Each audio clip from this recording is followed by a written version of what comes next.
Buenos días. Buenos días. Buenos días. Hola, Buenos días, profe. yo Diego, ¿cómo vamos? Bien, profe.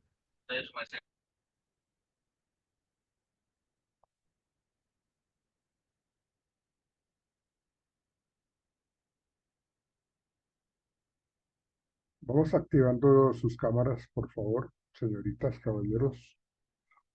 Y,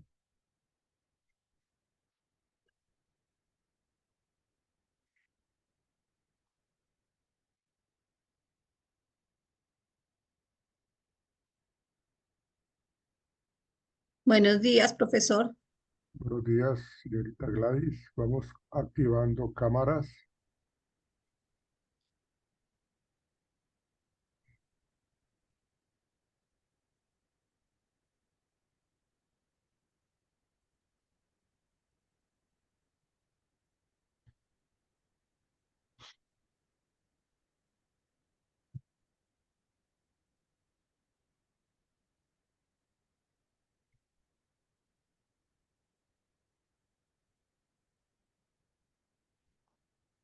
Bueno, comencemos.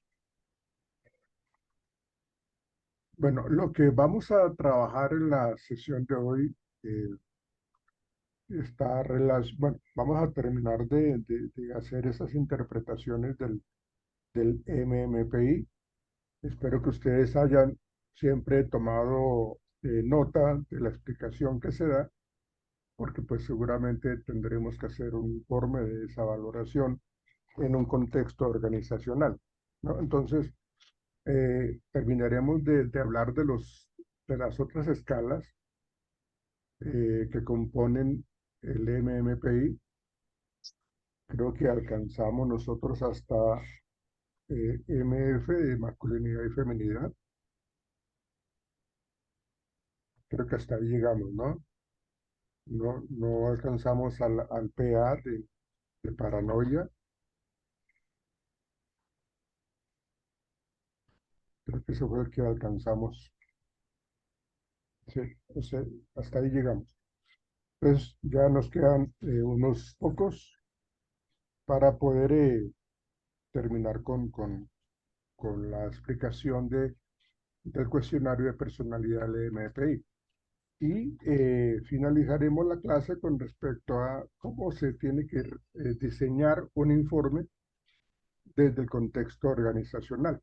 Ese contexto organizacional, por lo general, va eh, desde el área de psicología organizacional, por ejemplo, el área de selección de personal, y esos informes por lo general también van a la dirección de recursos humanos, que ahí es donde nos hacen el requerimiento, nos hacen el memorando de que se requiere ocupar un cargo para un área operativa, para un área administrativa o gerencial, o para unos mandos medios.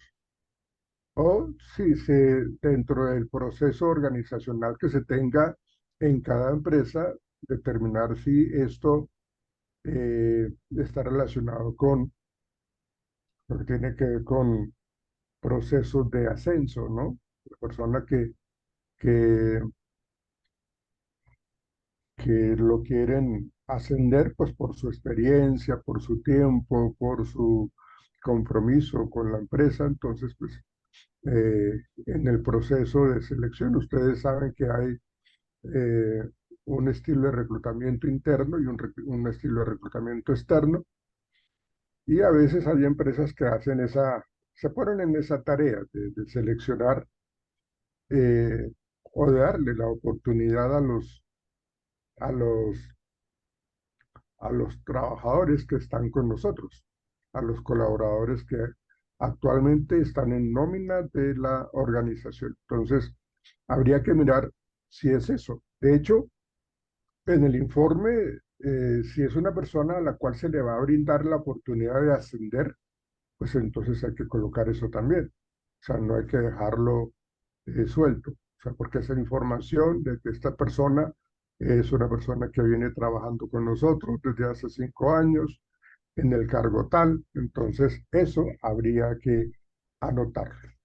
Pero bueno, eso es lo que vamos a trabajar en la parte final de nuestra sesión de hoy. Entonces, eso es lo que vamos a hacer. Vamos a terminar, vamos a terminar lo que tiene que ver con las diferentes escalas. Bueno, Diego, Santiago, Michael, Luisa, Valentina y María Camila no han entrado a clase. Están, pero no están. Entonces, si no los veo, sí, Santiaguito, ¿cómo estás? Lo que pasa es que necesito que ustedes siempre activen su cámara, muchachos. María Camila y Valentina. Aquí yo estoy tomando nota de quién está con la lista en mano.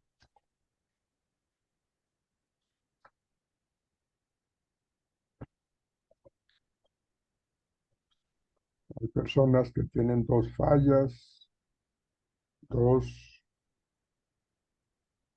hay unas personas que tienen una, dos, hay unas personas que tienen 3 fallas. Entonces, ojo con eso, porque pues con una o 2 fallas ya se pierde la asignatura. María Camila, su cámara, por favor, la última vez que te cuento, o que te pido eso. Profe, buenos días. Es que hasta ahora voy a coger el transporte, entonces pueda que tenga la cámara prendida o pueda que no. Bueno, Bueno, María Camila Ávila, Profe, ya estoy ingresando por otro lado para poder prender la cámara. Paula Rosso, tienes negra, tienes oscura tu cámara. No sé si es que tienes Sí, algo ahí. profe. No, es que lo que pasa es que el cuarto es oscuro porque no prefiero no ver tanta luz, la verdad. No sé si se alcance a ver algo. Ah, ok, ya listo. Bien, muchachos, llamemos rápidamente a lista. Eli Aguilera,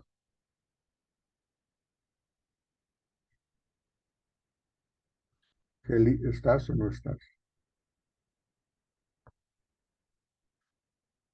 Aquí estoy, ¿Tienes? profe. Es que Ah, no ok, puede encender el micrófono. ya, ok, listo. Bueno, María Camila Ávila, ya me dio ahí. Sí, profe. Paula Valeria Colorado, Presente, profe.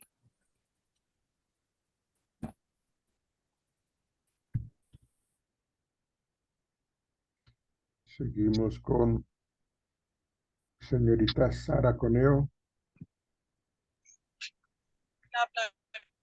profe, Sara Coneo, ok. Luisa Fernanda, presente, profe. hola Luisa. Señorita Laura Espejo, Presente, profe.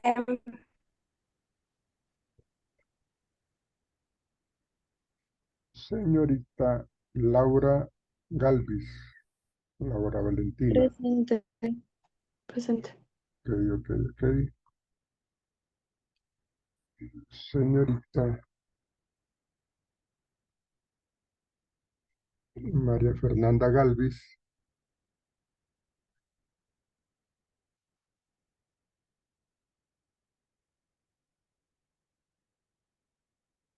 no está.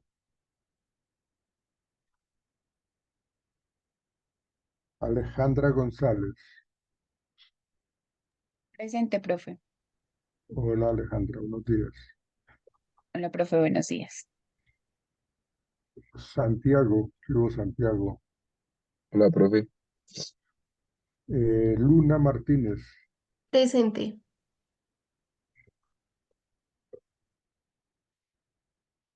Daniela Moreno, Presente, profe. Jefferson Andrés Patiño.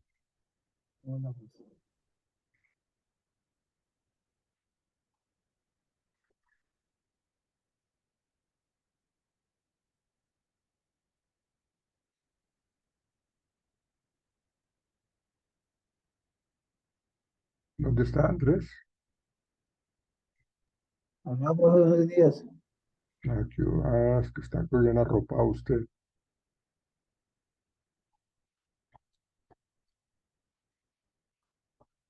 Bueno, Nelson, por ahí lo vi. Señorita Gladys. Carol Dayana Rosso. Presente, profe. Listo.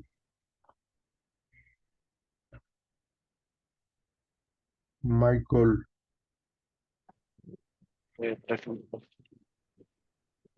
Y por último,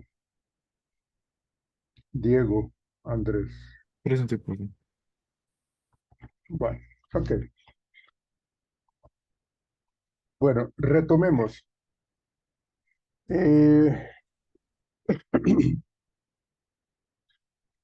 ¿Alguien me puede dar un recorderis de las puntuaciones por encima de 70, debajo de 50?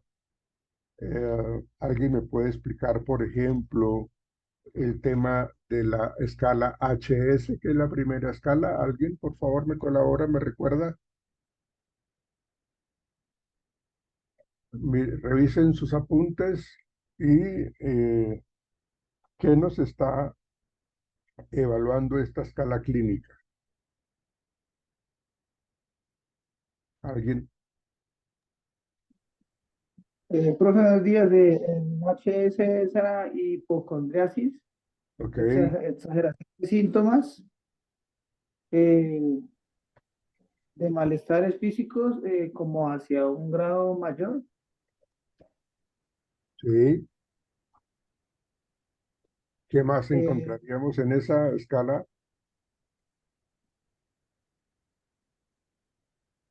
Mm, Profe, soy yo Gladys. sí, Gladys.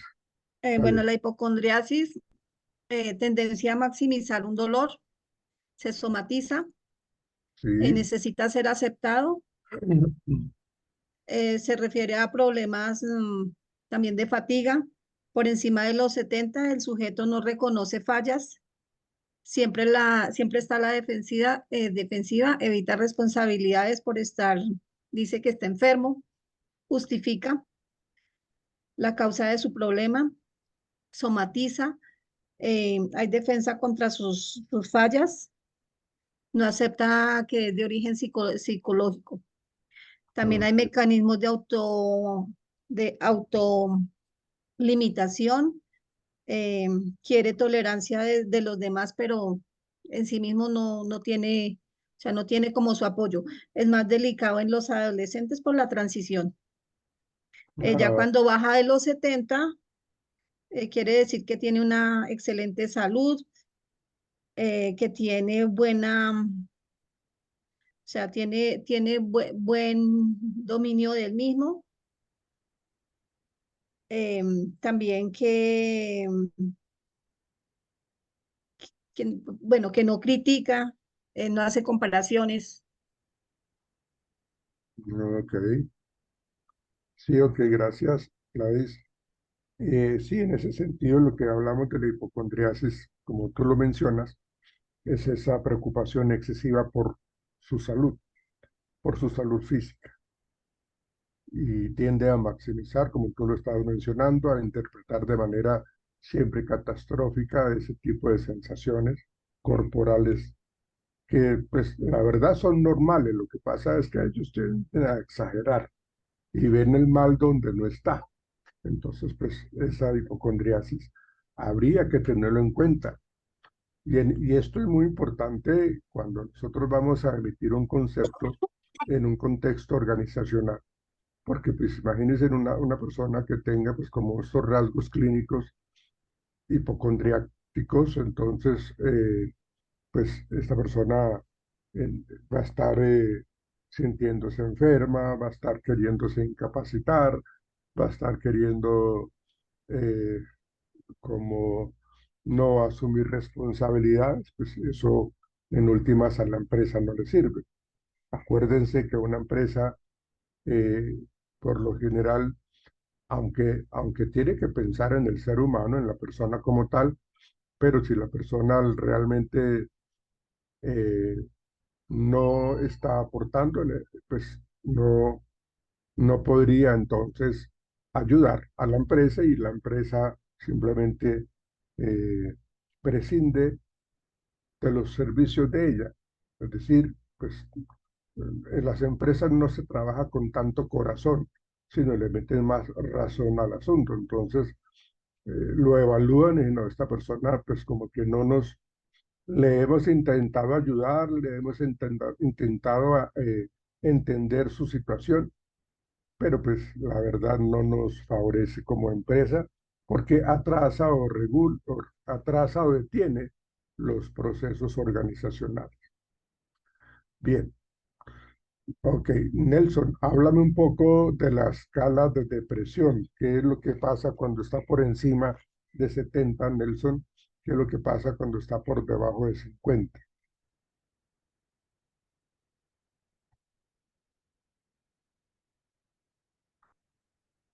¿Qué nos dices, Néstor? Nelson.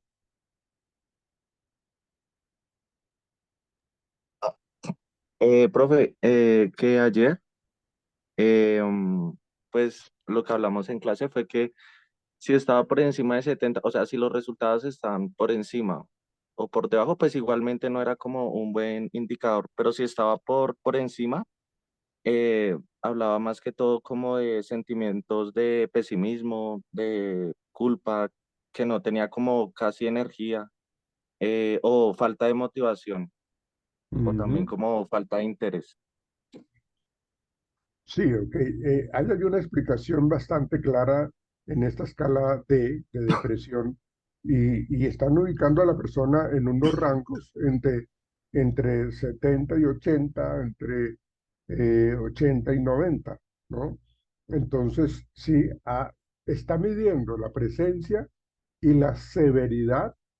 Acuérdese que la gente con estados depresivos severos tienen una inseguridad impresionante, tienen un sentimiento de culpa impresionante, sus esquemas de pensamiento están siendo asociados a la no confianza, entonces pues eso les lleva a una tristeza absoluta, a una desesperanza aprendida absoluta y termina pues con esa falta de interés en las actividades, ¿no? Entonces acuérdense que una escala superior a 90, pues hay una serie de consecuencias en la lentificación, tanto en el pensamiento como en su comportamiento, aunque pues el pensamiento es un tipo de comportamiento oculto. Listo. La escala HIE, la de histeria. Eh, Diego Quiroga, ¿qué nos dices de la escala de histeria? Diego. Eh, Profe, que por decir, indica por decir los síntomas somáticos y también que obviamente tienen una baja, dependiendo obviamente de la tolerancia a la frustración o al egocentrismo y la sugestión.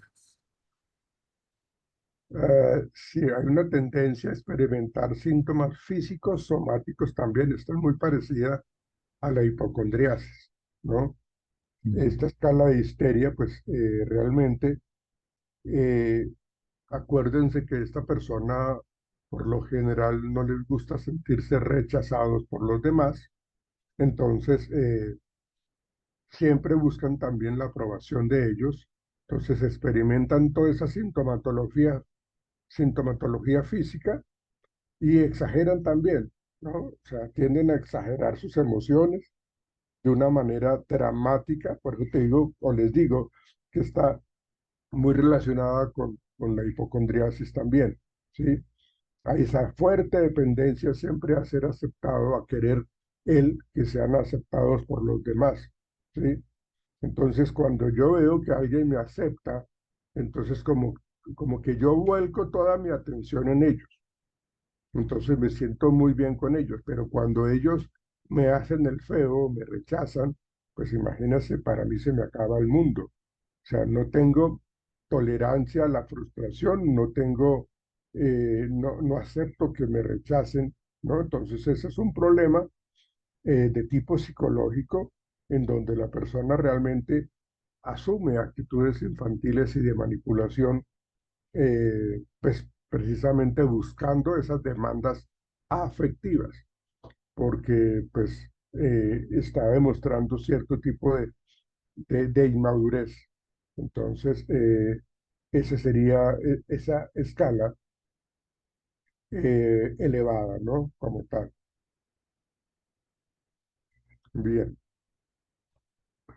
Las Profe, desviaciones, sí, dime, también hay encontrada que ya cuando está por debajo del rango, son sí. personas que, pues en cierta forma son muy exigentes, absorbentes y su característica principal es que son cariñosas también, tienden a dar mucho afecto. Cuando están por debajo de 50, ¿te refieres? Sí, señor. Ujú. Ok. Sí, tratan de mostrarse de una manera independientes ellos, tratan de buscar siempre como tener controlados a los demás, de querer manipular a los demás también, ¿no? Entonces, esa histeria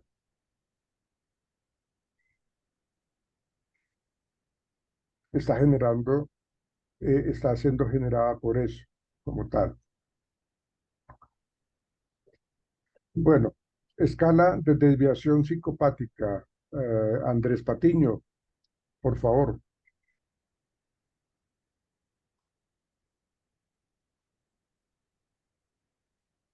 Andrés, explícanos, Andrés, por favor, la escala psicopática, la desviación psicopática, PD. Andrés, ¿me escuchas? Señor, Explícame, por favor, Andrés Patiño, la escala número 4. Desviaciones psicopáticas. eh, profe, descarga, desviación de Desviaciones psicopáticas. Es la número 4. Sus iniciales son DP o PD. PD. ¿Qué nos dice esa, Andrés?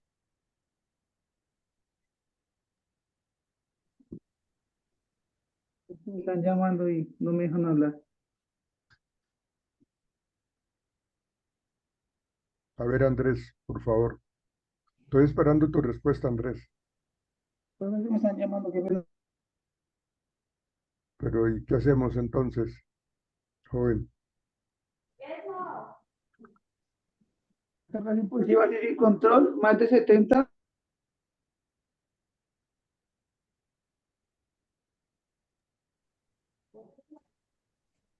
Una persona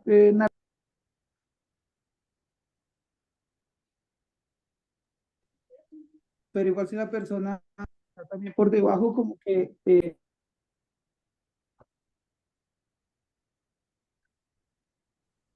entre sus relaciones como ¿Alguien le puede colaborar a mi amigo Andrés Patiño? ¿Alguien puede ayudarle a explicar esa? hablar. Eh, Profe, si quieres te puedo colaborar ahí. Dale. Son personas que no les importa decir las cosas, son imprudentes. Más de 70 son personas egocéntricas, narcisistas, tienden a perder sus relaciones interpersonales, evitan la responsabilidad y los compromisos. Por Ujú. debajo de 50 tratan de controlar sus descargas emocionales, se describen y tratan o sea, tratan a los demás como como por una necesidad, son controladores. Ok. Sí, por lo general esta gente tiende a ser un poco antisocial. por esos rasgos de la desviación psicopática, pues ustedes saben que una persona narcisista, una persona egocéntrica, pues es primero él y segundo él y tercero él. Entonces esa desviación psicopática está asociada con esos rasgos antisociales, con esos rasgos de impulsividad y hacen de que su comportamiento pues genere pues como todo ese tipo de rechazos en los demás. Por lo general va a tener siempre problemas con sus relaciones interpersonales, porque van a querer siempre eh, ser supremamente exigentes para con los demás. Lo que yo les decía ayer, estas relaciones interpersonales con los que tienen esta desviación psicopática, pues no duran, porque nadie va a estar contento con un estilo de personalidad así. Bueno, ahí hablamos de la masculinidad y feminidad, hablamos de la escala de la paranoia, que tiene que ver con, ahí es donde vamos nosotros. Eh, entonces, ubiquémonos en sus perfiles individuales, por favor, para que miremos estos que nos quedan pendientes de la paranoia como tal, ¿sí? La escala número 6, que es la de PA, ¿sí? Esta escala evalúa la presencia de la desconfianza absoluta, de la suspicacia, de una gran cantidad de ideas de persecución que el individuo responde, ¿sí? Entonces, aquí hay unas manifestaciones principalmente de actitudes de desconfianza, de cautela excesiva y la tendencia a interpretar los estímulos siempre de una manera incorrecta. O sea, cualquier cosa que yo haga o deje de ser para esa persona con paranoia va a ser un signo de alarma. Y esto, o sea, y es que no es solamente el hecho que ella se sienta perseguida, que se sienta atacada, que se sienta que desconfía, sino que aparte de esa suspicacia, aparte de esa desconfianza, lo que pasa en ellos es de que por lo general sus descargas comportamentales son muy agresivas, tienden a ser supremamente eh, a reaccionar agresivamente de una manera anticipada. O sea, eh, este tipo de paranoia se ve muchísimo en las personas que de pronto tienen unos comportamientos delincuenciales, ¿sí? Aquí en Colombia hay una gran cantidad de gente que ha estado en la cárcel y que han sido diagnosticados con paranoia y cuando estos tipos de personas antisociales descargan toda su agresividad, estas personas no miden su comportamiento y terminan asesinando a los demás, ¿no? Y hay muchas historias de eso acá en Colombia, en Bogotá, ¿sí? Entonces, eso hace que descarguen siempre como esa agresividad, como esa forma anticipada a, ante posibles situaciones que ellos consideran como ataque, ¿sí? Y como amenazantes para su seguridad. Entonces, cuando estamos hablando de un T70 o por encima de 70, pues imagínense ustedes una persona en un contexto laboral, cómo podría estar reaccionando eh, en nuestro trabajo. O sea, eso es algo que uno tiene que tener mucho cuidado. Por eso la importancia siempre de que nosotros cuando aplicamos las pruebas, las estemos aplicando y calificando muy bien para poder determinar que no se nos cole, que no se nos vaya a colar una persona que tiene esas características. Porque esta persona, si está puntuando bastante alto, es una persona muy peligrosa en un contexto organizacional, ¿sí? Entonces, esa escala 6 nos indica eso, ¿sí? Eh, digamos que también es, como les decía, cuando su puntaje o el puntaje de la escala 6 se reduce, ¿sí? También indica las características que cuando está elevado.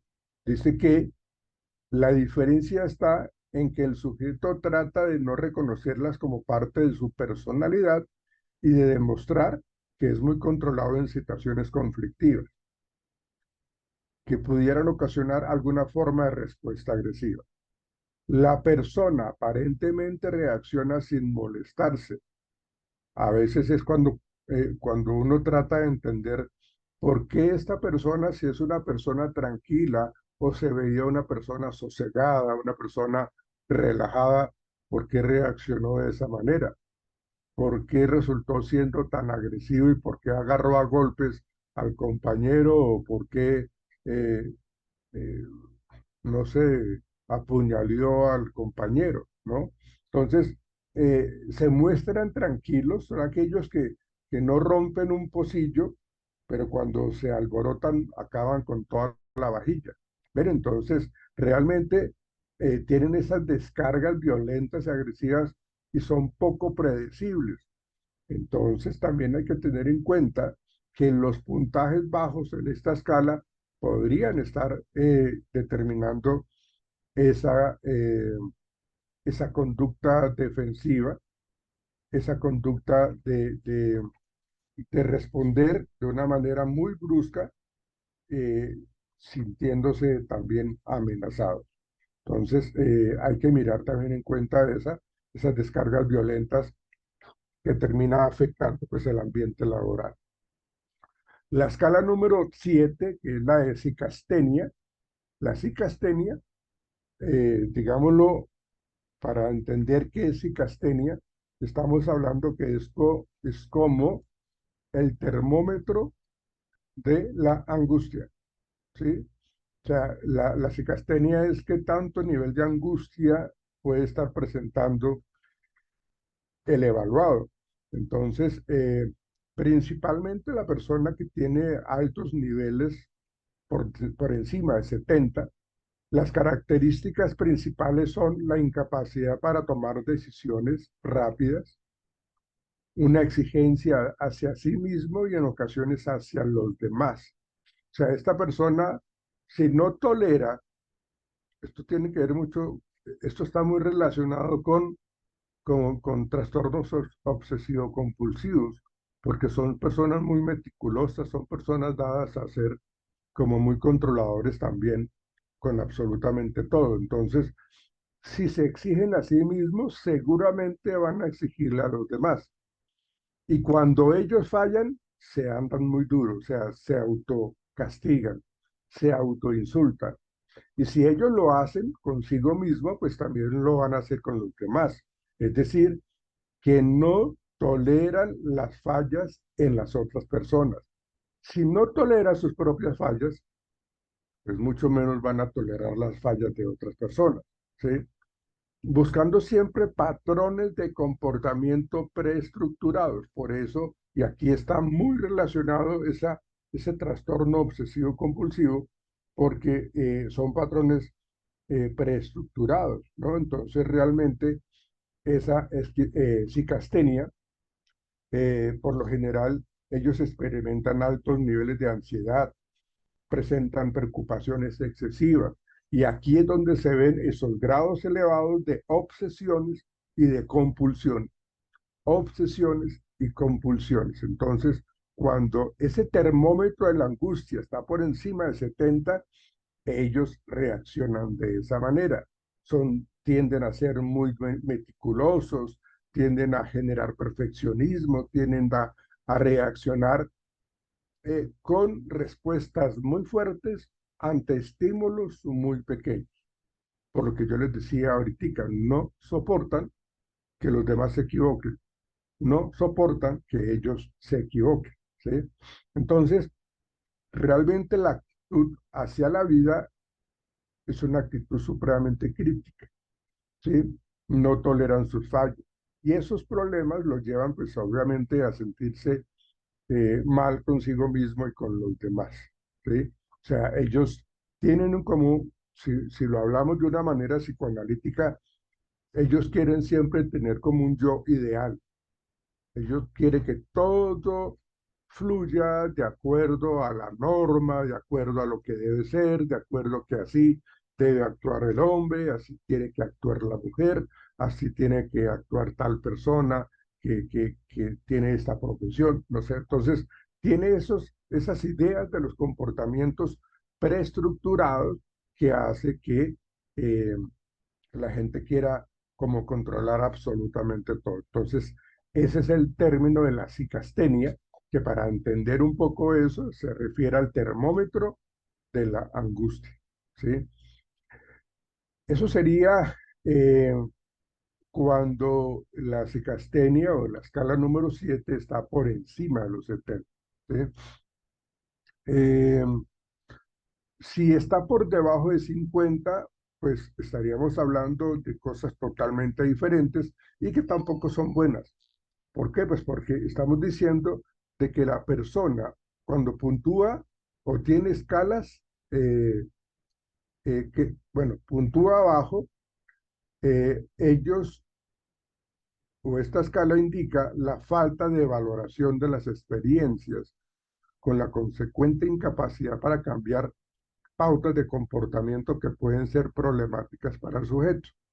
Es decir, que esta persona comete un error y pues como que no evalúa, no tiene ningún tipo de análisis, no aprenden de las experiencias, no valoran las experiencias, entonces estos comportamientos que presentaron cierto tipo de consecuencia no los evalúan, no aprenden de ellos y vuelven a cometer los mismos errores. Entonces ellos no tienen esa capacidad de autocrítica y la angustia, pues que ellos tienen, pues precisamente por esa forma de comportarse y ese tipo de situación conflictiva, pues les genera ese nivel de angustia, pues también totalmente negativo. ¿Ven? Entonces, si ellos están reaccionando de una manera mm, negativa, no van a aprender de eso y van a volver a cometer los mismos errores. ¿Sí? La escala número 8, que es la escala de la esquizofrenia, pues, esta escala evalúa siempre la presencia de síntomas asociados con características de esquizofrenia, como un pensamiento desorganizado, psicológicamente se llama frénico, con ideas delirantes o alucinación, ¿no? Bueno, si aquí estamos evaluando la esquizofrenia, pues imagínense que estamos diciendo que la persona tiende a aislarse en un mundo totalmente fantasioso.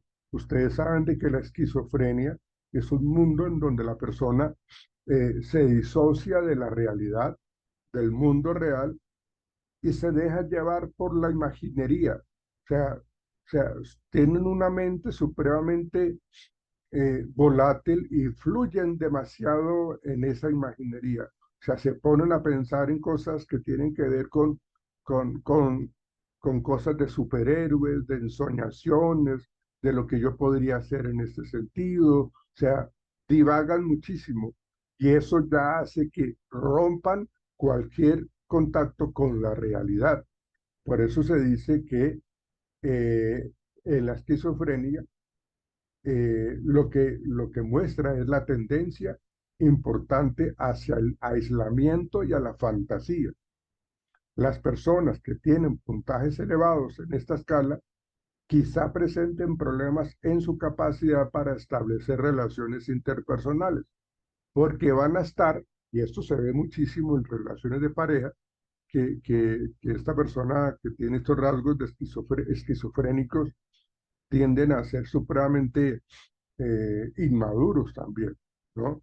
Entonces, al tener comportamientos inmaduros, pues obviamente la pareja, él o ella, van a cansarse de sus respuestas inmaduras, de su componente fantasioso.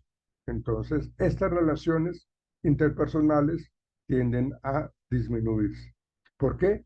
Porque ellos tienden a exagerar, a fantasear, y esa fantasía es como un mecanismo de fuga para evitar los compromisos fuertes, ¿sí? Entonces, eso hace que su estructura de personalidad se esté viendo afectada, ¿sí? Eh, Eso es cuando estamos hablando de cuando el T está eh, por encima de 70, inclusive cuando está acercándose al T80, pues aún más todavía esas confusiones de la pérdida de la fantasía y de la realidad, pues entonces ahí se habla de una desintegración de la personalidad. Ya es un rasgo mucho más fuerte a nivel clínico, ¿ven? Aquí hay que entender también que en los adolescentes también se ven muy frecuentemente puntajes elevados, ¿sí? Pero pues es normal que pueda suceder eso porque pues ellos, los adolescentes, tienden a vivir muchos momentos de frustración porque hay un cambio transicional entre la edad del infante, del niño, ¿sí?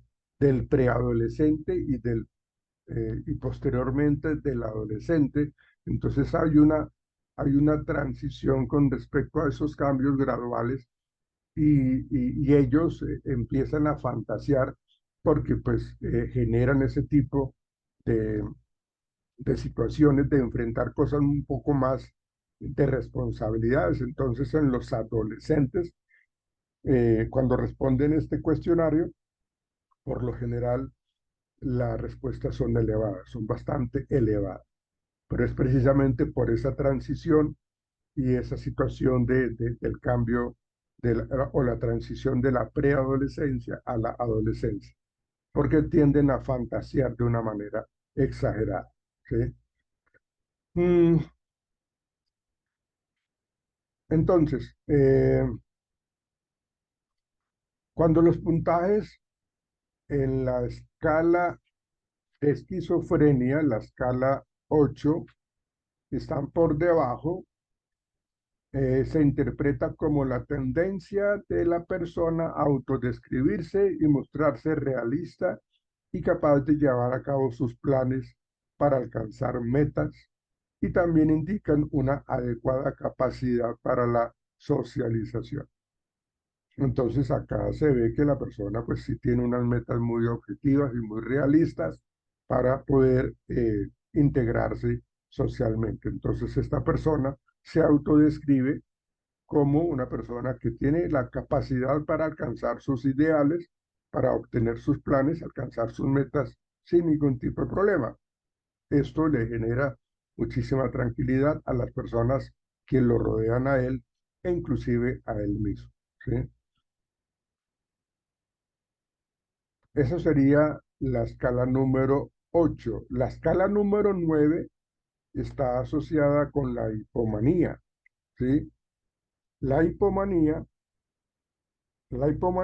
pues lo que quiere mostrarnos es la presencia de síntomas de hipomanía, como aumento de la energía, de la excitabilidad y las conductas impulsivas. Entonces, aquí hay algo muy importante que entender. En la hipomanía nos está diciendo, esta persona tiene dinamismo, esta persona es creativa, esta persona le gusta alcanzar sus ideales, esta persona es emprendedora, ambiciosa. Digamos que ahí no hay problema, pues porque necesitamos gente muy recursiva, muy creativa, muy emprendedora, muy dinámica, ambiciosa, con gran energía para cumplir las metas, ¿sí?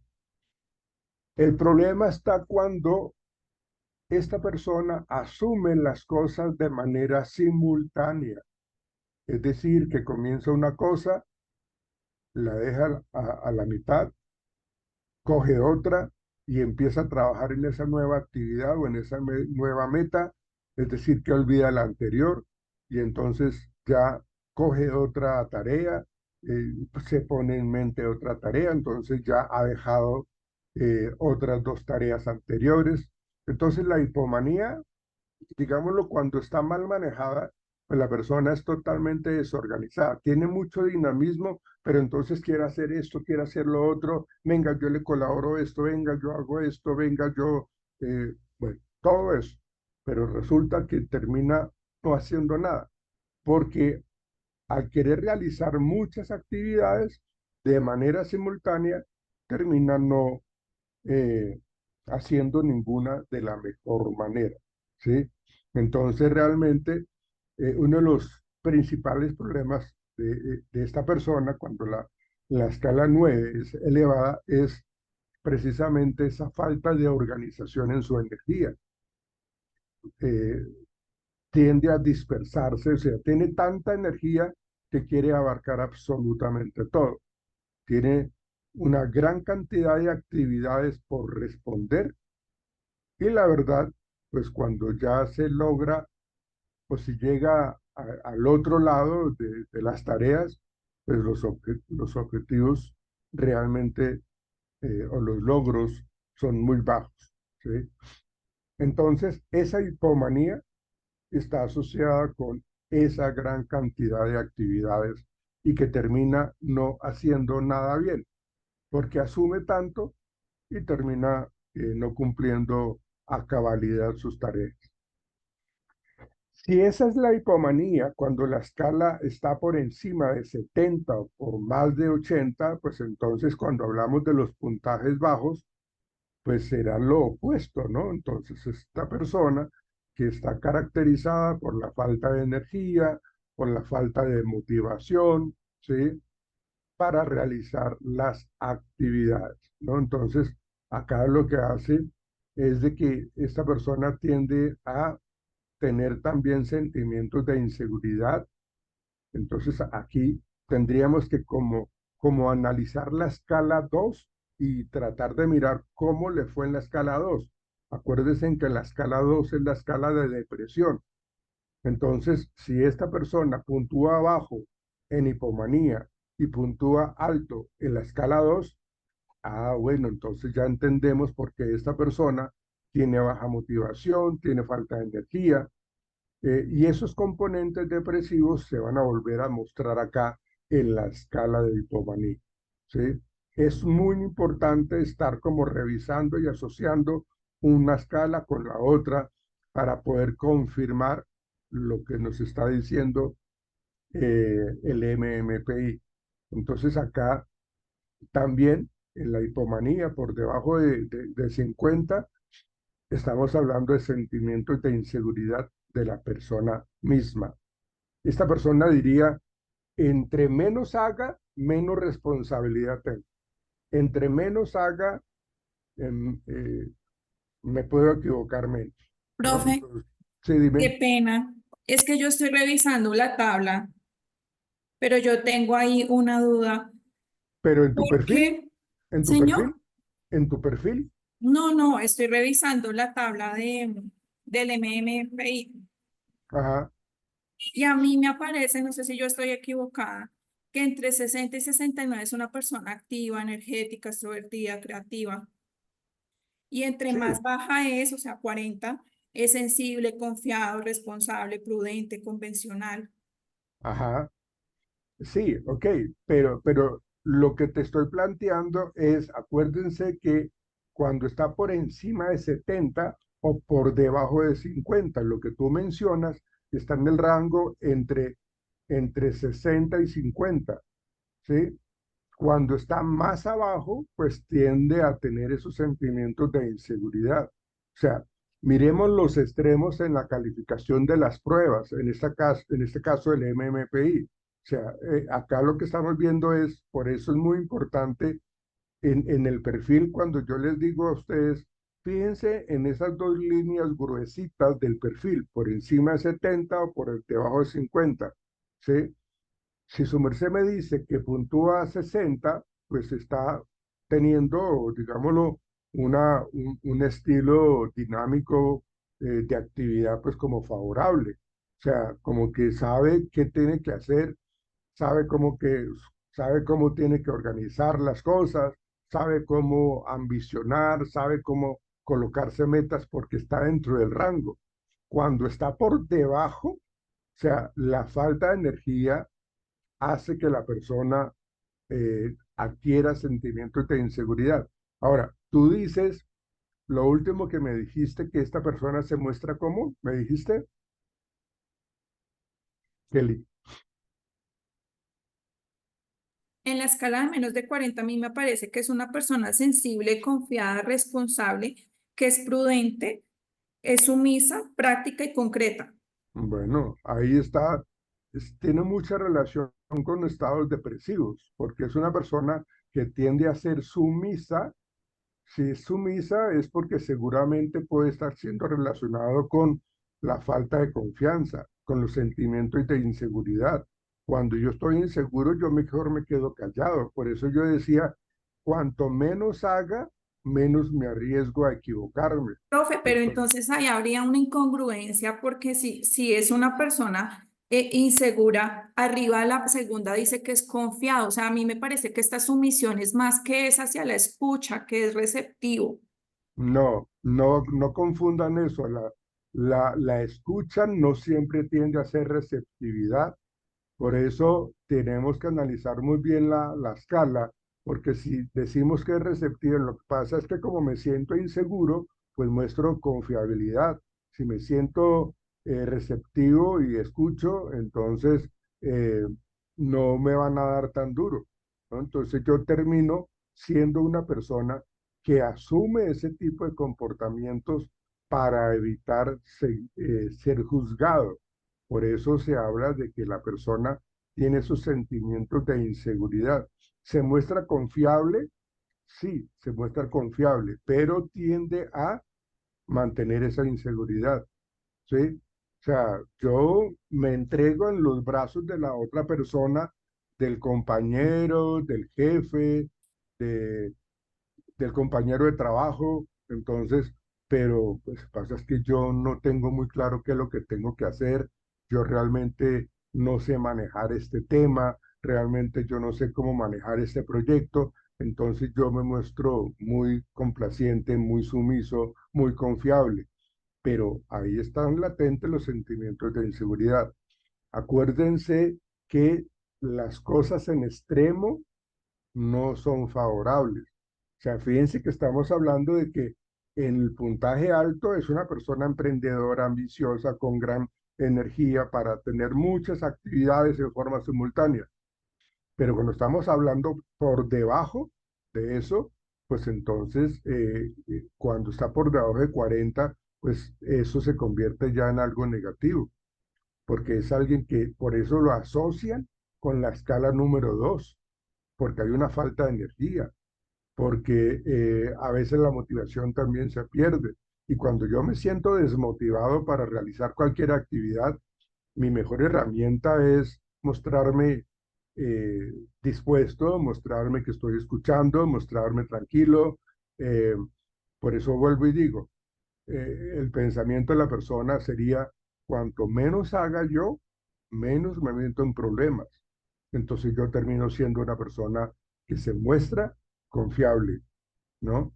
Pero eso lo hago precisamente porque tengo sentimientos de inseguridad hacia mí mismo, no hacia los demás, sino hacia mí mismo. ¿Me hago entender, Kelly? Sí, señor. Bueno, Gracias. señorita. Ok. Bueno, y la última tiene que ver con esa escala SI que tiene que ver con la introversión y con la extroversión, ¿sí? Entonces, acá lo que plantea la escala SI tiene que ver con las personas que tienen la posibilidad de establecer relaciones interpersonales, eh, pues tienden a puntuar mm, dentro de las características de la extroversión, ¿sí? Entonces se interesa más por las situaciones del medio que en aspectos internos, aparentemente ser una persona dinámica, activa, convencionalmente ajustada a las situaciones sociales. Aquí estamos hablando de los puntajes reducidos. Cuando el puntaje es elevado, eh, digamos que la introversión acá es conocer que la persona es algo introvertida, que es algo retraída, con la tendencia a reflexionar acerca de sí mismo. O sea, tiene, cuando estamos hablando de esos puntajes elevados, tiene como esa buena interpretación de sí mismo, de saber de que es una persona que carece de algunas habilidades sociales, carece de ciertos aspectos positivos con respecto a sus relaciones interpersonales. Entonces esta persona reflexiona interiormente, como que ese insight, esa autoevaluación interna, lo que hace es reconocer que es una persona totalmente introvertida, ¿sí? O sea, es más como aislado, es más como reservado, se muestra más como una persona que piensa más de una vez las cosas. Digámoslo que eso está bien, ¿no? Y por el otro extremo, cuando estamos hablando de puntajes reducidos en la escala SI, ¿sí? Esas características de extroversión, entonces están mostrando a esa persona que se muestra un poco más comunicativa, que se muestra un poco más asociada de una manera activa y dinámica y convencionalmente ajustada a las situaciones sociales, ¿sí? Entonces, acuérdense que hay personas que le dan mucha importancia a las situaciones sociales, a las relaciones sociales. Entonces, para ella es más interesante estar en contacto con los demás. Digamos que esta escala de introversión, extroversión es la que uno normalmente conoce con respecto a qué tanto yo me guardo las cosas como una persona introvertida y qué tanto yo las expreso hacia los demás, mostrándome de una manera más extrovertida. Eso sería la interpretación de cada uno de los factores según lo que ustedes encontraron en sus diferentes perfiles. Por eso es importante que ustedes en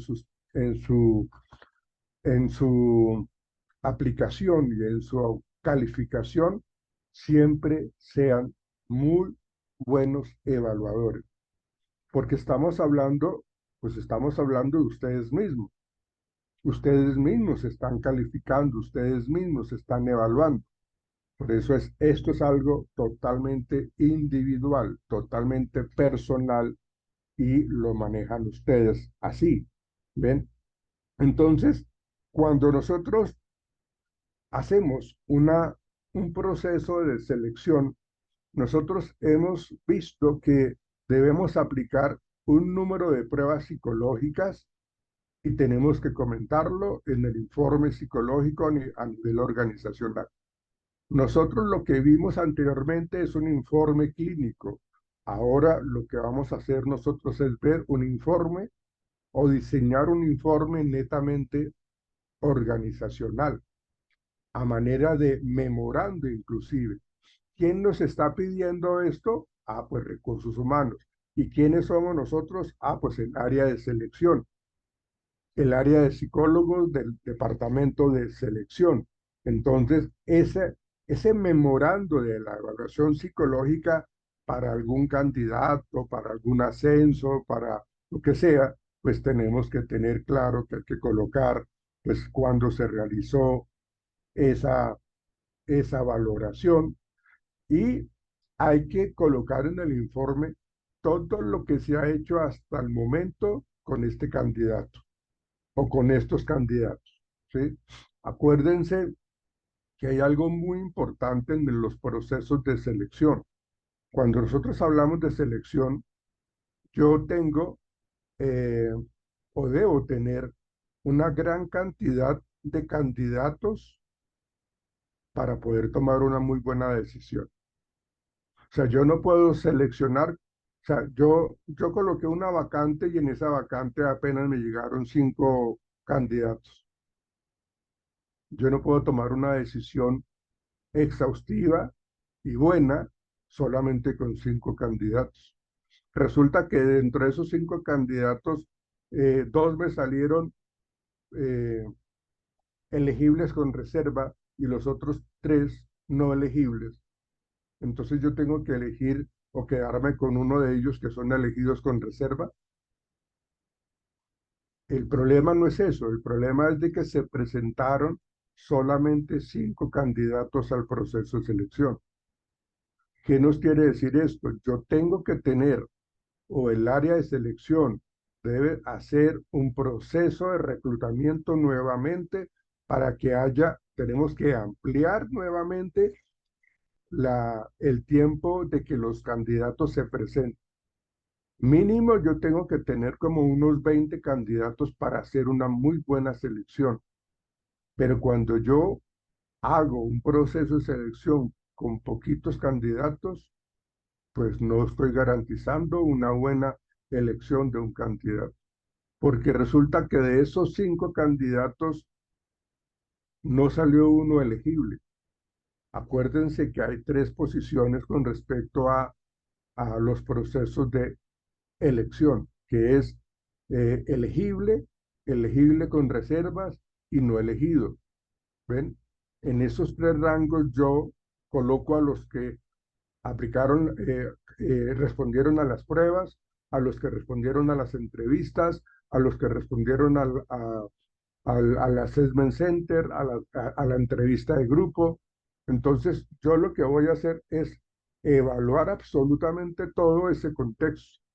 O sea, yo no voy a hacer una evaluación y un proceso de selección y no voy a tomar una decisión solamente con una prueba psicológica.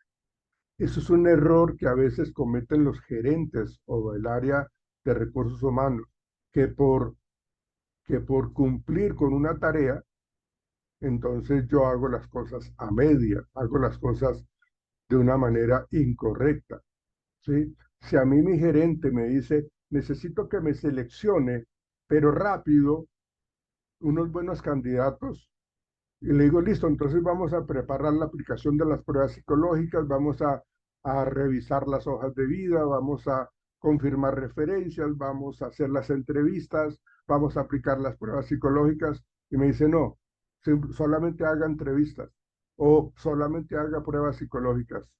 Yo tengo que defender mi punto de vista como psicólogo del área de talento humano y tengo que decir, no, señor gerente, no me comprometo a hacer eso porque estamos haciendo las cosas mal, ¿sí? Y eso pasa muchas veces. A veces por el afán de cumplirle al gerente, se toman decisiones incorrectas.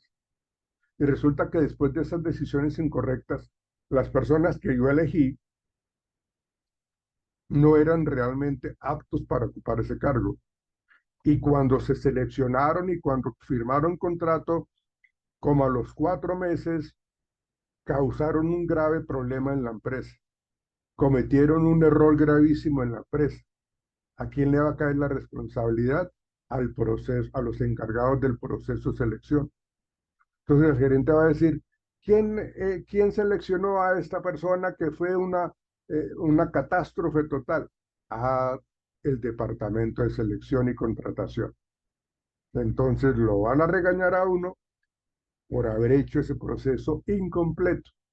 Por eso el proceso de selección empieza desde el reclutamiento, que es atraer una buena cantidad de candidatos o precandidatos, ¿sí? Que cumplan con el perfil que yo coloqué en la vacante, ese reclutamiento hasta el momento de la contratación. Todo eso es el proceso de selección.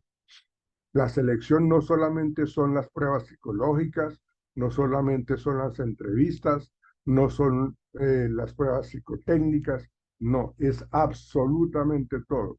Y para poder tomar una decisión como encargado de selección y que está mi tarjeta profesional en juego como psicólogo organizacional, entonces yo tengo que hacer muy bien las cosas. Si a mí me exigen aún, de todas maneras, con esta explicación el gerente me exige, no, hágalo como yo le digo, bueno, entonces yo voy a hacerlo, pero voy a colocar hago como una salvedad y yo digo, mira, o en el informe, yo coloco de acuerdo a las a las pautas que solicitó la gerencia, entonces se hizo únicamente esto, ¿sí? Se habla de los elegidos con reserva, de los no elegidos y los elegidos, entonces, para que cuando estas personas que yo elegí con reserva, ¿sí? Que realmente no debía elegirlos, ¿sí? Cometieron faltas, entonces yo le digo al gerente, mire, señor gerente, aquí está mi recomendación de que ellos no deberían estar trabajando con nosotros. Pero usted fue el que insistió y tomó la decisión.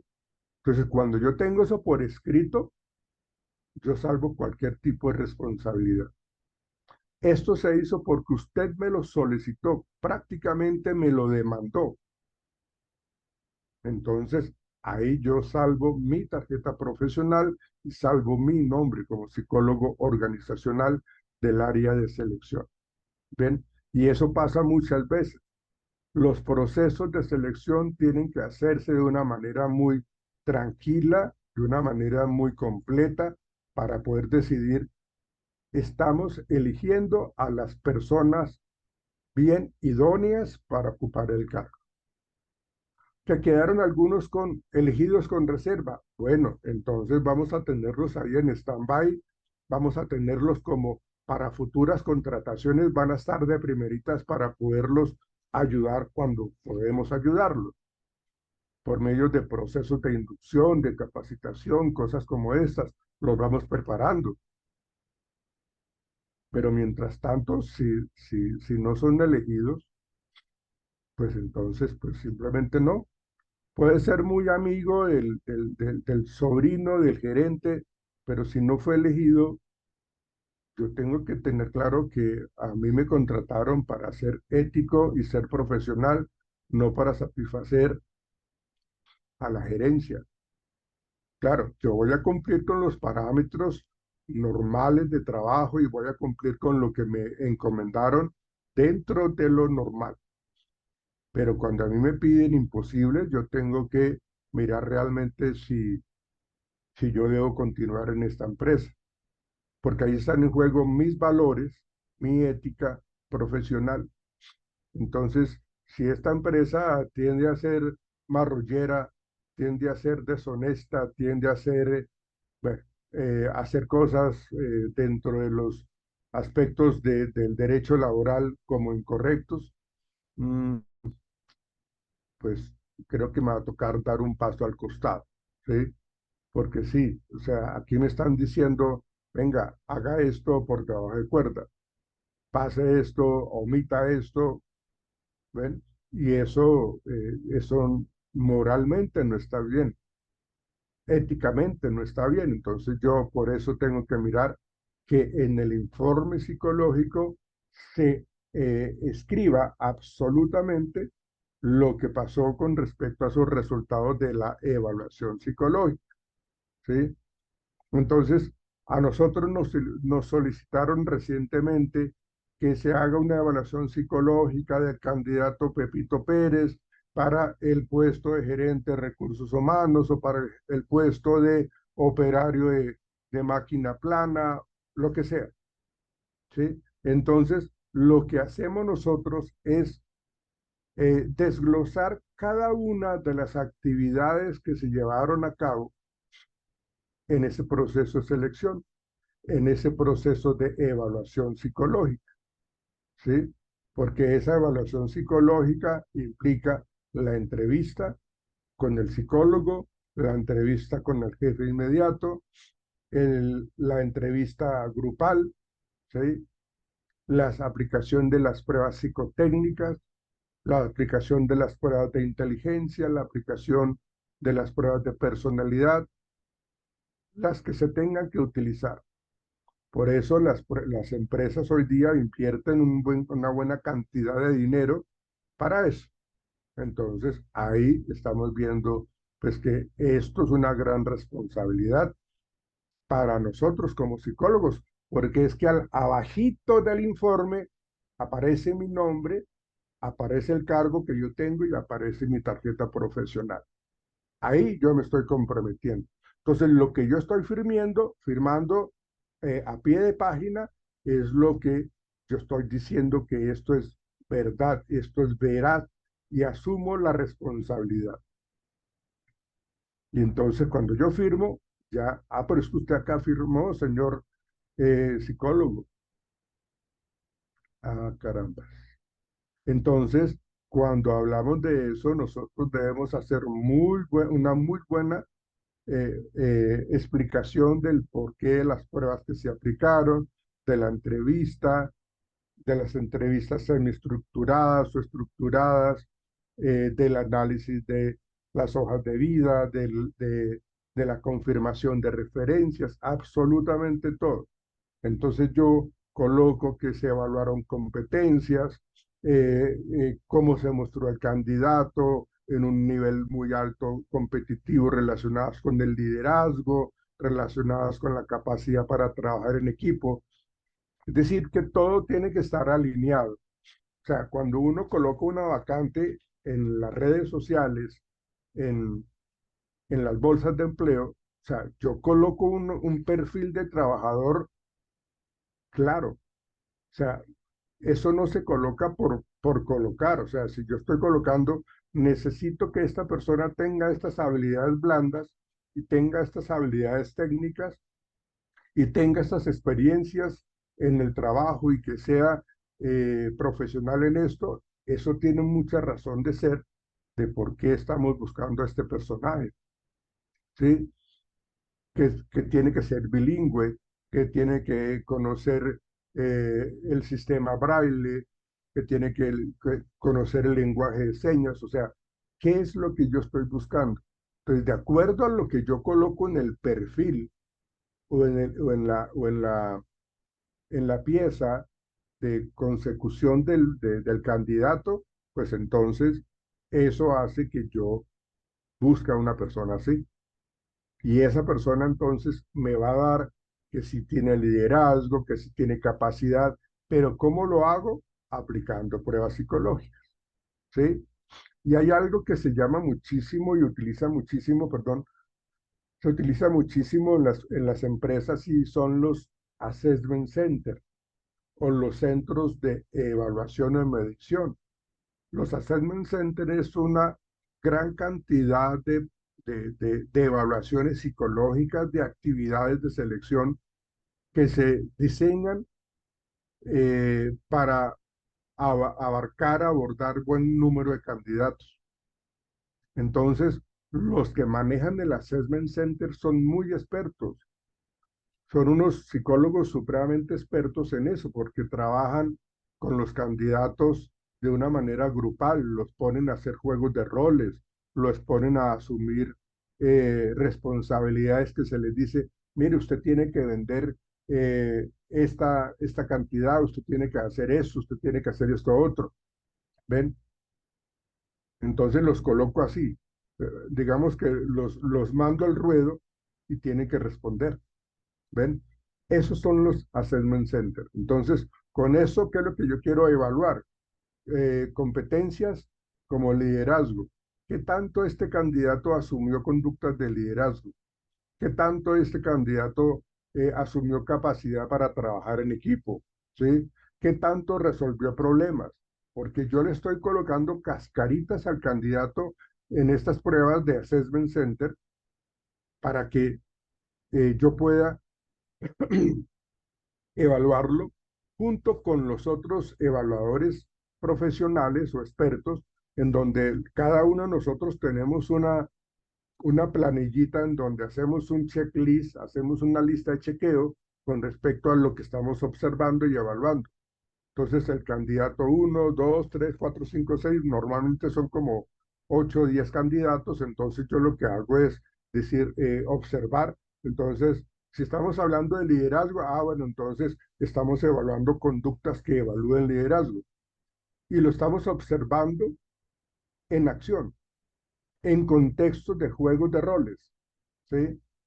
En contextos de dramatización, ¿sí? Entonces, liderazgo, capacidad de toma de decisiones, capacidad de trabajar en equipo. Entonces, cumplió, no cumplió, cumplió, no cumplió, cumplió, no cumplió. De resolución de conflictos. De los 5 conflictos que se presentaban en esta dinámica, ¿cuántos solucionó? ¿Los 5? ¿4, 3, 2, 1? ¿Cuáles? ¿Ven? Entonces, ahí estamos hablando de esas competencias, de esa evaluación de competencias. Además de mirar un poco las habilidades interpersonales que tenga este personaje y de comunicación. Por eso estamos evaluando eso. Bueno, y luego, pues como aplicamos pruebas de personalidad, la evaluación de personalidad, Pepito Pérez presenta un perfil equilibrado con rasgos de extroversión, responsabilidad y adaptabilidad. Se destaca su capacidad para gestionar el estrés, para trabajar bajo presión, ¿sí? Lo maneja de una manera efectiva. Bueno, y con respecto a la entrevista que se le hizo a la persona, el candidato durante la entrevista psicológica mostró siempre una muy buena disposición, mostró una muy buena actitud positiva, fue proactivo, orientado al logro de objetivos, ¿sí? Entonces hay preguntas que lo evalúan al candidato con respecto a, bueno, ¿usted cómo solucionó un problema que se le presentó en la empresa anterior? Dígame cómo lo solucionó. Entonces ahí estamos mirando ese manejo que él ha tenido o que tuvo en experiencias anteriores. Entonces ahí estamos hablando de esa retroalimentación de la entrevista orientada al logro y a la consecución de objetivos y que sea una persona pues como muy con buena actitud durante la entrevista. Además, mostró un buen entendimiento de las responsabilidades del puesto y una clara motivación para contribuir al éxito de la empresa. Es lo que normalmente la pregunta que le dicen a uno como candidato, bueno, ¿usted por qué cree que lo debemos seleccionar a usted? ¿Cuál es el plus que usted nos da al estar trabajando acá con nosotros? ¿Usted cómo nos ayuda a alcanzar los objetivos? Entonces ahí estamos hablando de esa clara motivación para contribuir al éxito de la empresa. Entonces, luego de analizar de una manera muy juiciosa cada una de estas, entonces con base a los resultados obtenidos, uno ya emite un concepto. Emite un concepto en donde dice, se recomienda la contratación de Pepito Pérez para el puesto tal. Se considera que sus habilidades, competencias, destrezas, experiencia, personalidad son compatibles con los requisitos y las necesidades del puesto, ¿sí? Entonces, es importante anotar al final de ese concepto psicológico de la prueba, del informe psicológico, es como si ustedes requieren alguna consulta adicional o aclaración o ampliar la información sobre los resultados de este candidato, con mucho gusto se la podemos brindar. Y firmamos nosotros atentamente la persona encargada del área de psicología o de selección. Entonces, realmente es lo que nosotros debemos tener en cuenta en este informe psicológico. Es como desglosar paso a paso con respecto a ese informe psicológico. Entonces va con el encabezado, influye la información del candidato, la fecha de la evaluación, el cargo a que se está postulando, ¿sí? El nombre del psicólogo que aplicó la prueba, es decir, tengo que colocar absolutamente todo en ese encabezado. ¿Quién fue el encargado de la evaluación? ¿Sí? Luego de ese encabezado, lo que hacemos nosotros es hacer una introducción y aquí se describe el objetivo de la evaluación psicológica en el contexto laboral. Entonces, si estamos dando un informe, pues hacemos la introducción de que, de acuerdo al cargo que se está requiriendo, el proceso de evaluación y quién solicitó el informe. Entonces, hacemos una breve introducción de que el área de mercadeo fue quien solicitó, hizo el requerimiento, entonces recursos humanos nos nos delegó la tarea de hacer esta actividad, de hacer este proceso, ¿sí? Entonces ahí se menciona el proceso de evaluación, ¿sí? Entonces, cuando nosotros hacemos eso, estamos mirando un poco los antecedentes laborales y dónde obtenemos estos resultados de los antecedentes laborales, pues en la entrevista, porque yo voy bueno, y voy a mirar la hoja de vida del candidato. Yo cuando tengo el candidato allá al frente mío en la entrevista, yo le estoy diciendo, pero usted trabajó en esta empresa asumiendo esta responsabilidad. Hábleme un poco de la experiencia en esa empresa. Es decir, estoy evaluando antecedentes laborales. Vamos a brindar entonces en este apartado, vamos a brindar información relevante sobre la experiencia que ha tenido el candidato en el cargo que necesitamos ocupar, los logros previos en ese ambiente de trabajo, ¿sí? Y algún otro antecedente relevante. Si usted tuvo un problema con su jefe inmediato en el puesto de trabajo, ¿cómo lo manejó? Entonces vamos a mirar cómo la persona nos responde, qué tanto mantiene la mirada, qué tanto titubea, qué tanto espacio entre la pregunta y la respuesta dio. O sea, uno como psicólogo tiene que tener el ojo clínico muy dispuesto para entender un poco todos esos espacios, todos esos momentos de silencio, todo ese titubeo, cómo la persona no está segura de lo que dice, mira hacia arriba, mira hacia abajo, no mantiene la mirada, tampoco es que tenga que estar mirando todo el tiempo al evaluador, porque pues también se nota cierto tipo de sobradez. Entonces, ahí el candidato nos está mostrando un poco de su comportamiento, ¿sí? Dentro de la entrevista, y ahí estamos evaluando a su vez los antecedentes laborales, ¿sí? Entonces, luego pasamos a otro apartado en donde se habla del método de evaluación, es decir, se detalla los métodos utilizados de la evaluación psicológica, una entrevista semiestructurada, una entrevista estructurada, unas pruebas psicológicas, unas dinámicas de grupo en el Assessment Center, ¿sí? Eso es lo que necesitamos describir en el método de evaluación de este informe psicológico en un contexto organizacional, ¿sí? Como estamos evaluando todo el tiempo las competencias del candidato, entonces aquí lo que vemos nosotros es lo que les decía anteriormente, las habilidades de liderazgo, las habilidades de la gestión del manejo del tiempo, las habilidades del trabajo en equipo, las habilidades de toma de decisiones. Bueno, y como yo estoy observando a cada uno de los candidatos en el Assessment Center, en los juegos de roles, entonces yo, como los tengo claros y los tengo identificados, no solamente yo, sino también los otros evaluadores que están en ese espacio de evaluación de Assessment Center, entonces lo que yo hago es observarlo, ¿sí? Y apuntar, ¿sí? ¿Qué fue lo que logró? ¿Qué fue lo que hizo? ¿Qué fue lo que no hizo? ¿Sí? Ya después de que se termina ese Assessment Center, le decimos, bueno, muchas gracias, entonces vamos a llamarlos en una hora, por favor vayan, tomen un refresco. Mientras tanto, nosotros, los encargados del proceso, nos sentamos y analizamos los resultados encontrados, ¿sí?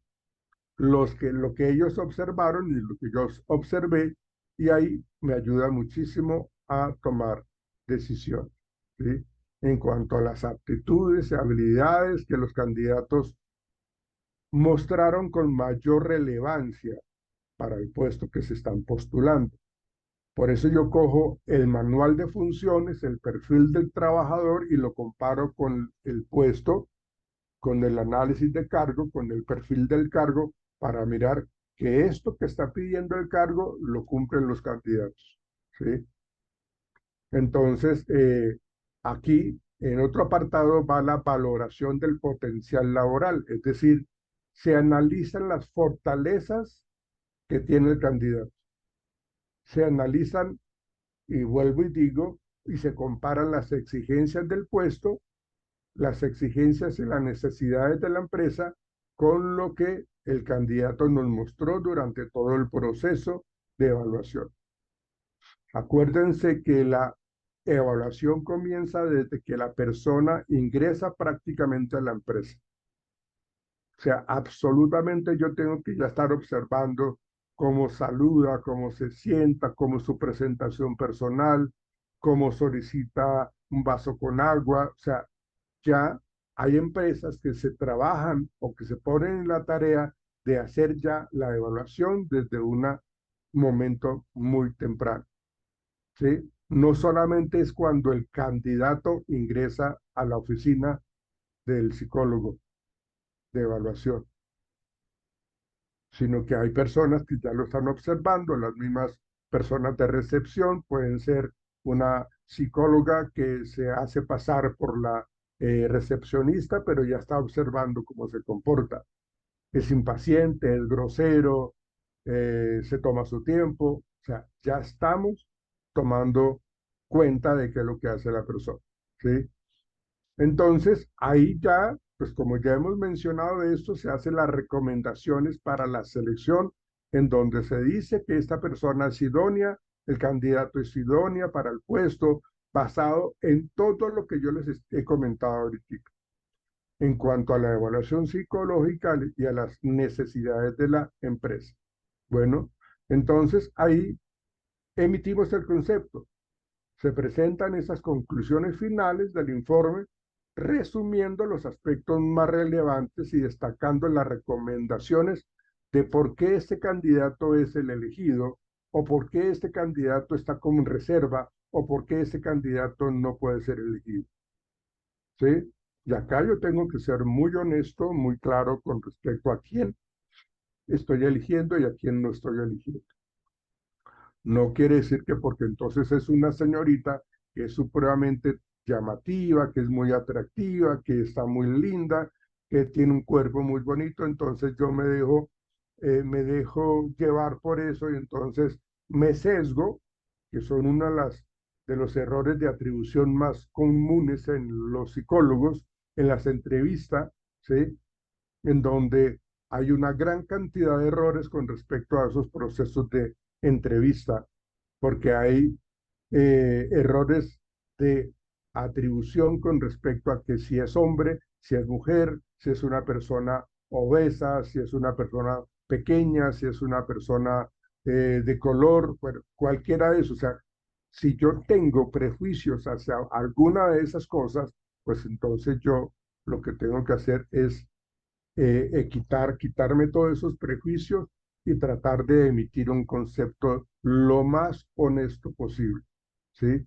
Entonces yo voy a mencionar lo que es, ni le voy a quitar ni le voy a poner, voy a colocar los datos relevantes, destacando por qué yo recomiendo a este candidato para que tenga éxito en su trabajo, ¿sí?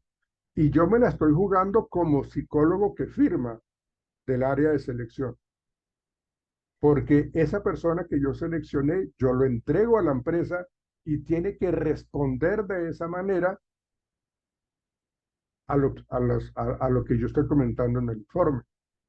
Y ahí yo termino entonces con mi firma, mi sello del profesional, ¿sí? Entonces yo firmo como psicólogo del área de talento humano, responsable del informe y la fecha, ¿no?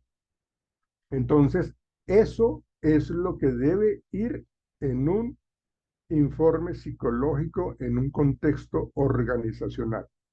Miren, el que ustedes hicieron anteriormente era un informe que se hablaba inclusive de paciente, es decir, del área clínica. Ahorita es un informe netamente organizacional porque estamos hablando de competencias, estamos hablando de comportamiento asociado a la empresa, al cumplimiento o no cumplimiento del perfil. Bueno, entonces ahí les dejo eh, esa, esa explicación con respecto al informe psicológico a nivel organizacional. Bueno, preguntas.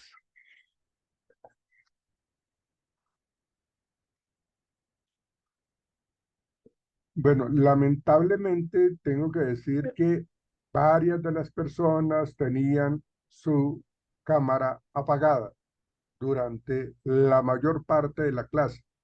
Entonces yo ya los tengo anotados. Ahorita, mientras yo estaba hablando, veía que pues algunas personas la tenían apagada. Mire, mire cómo son la gente a veces que parece que funcionan con la amenaza.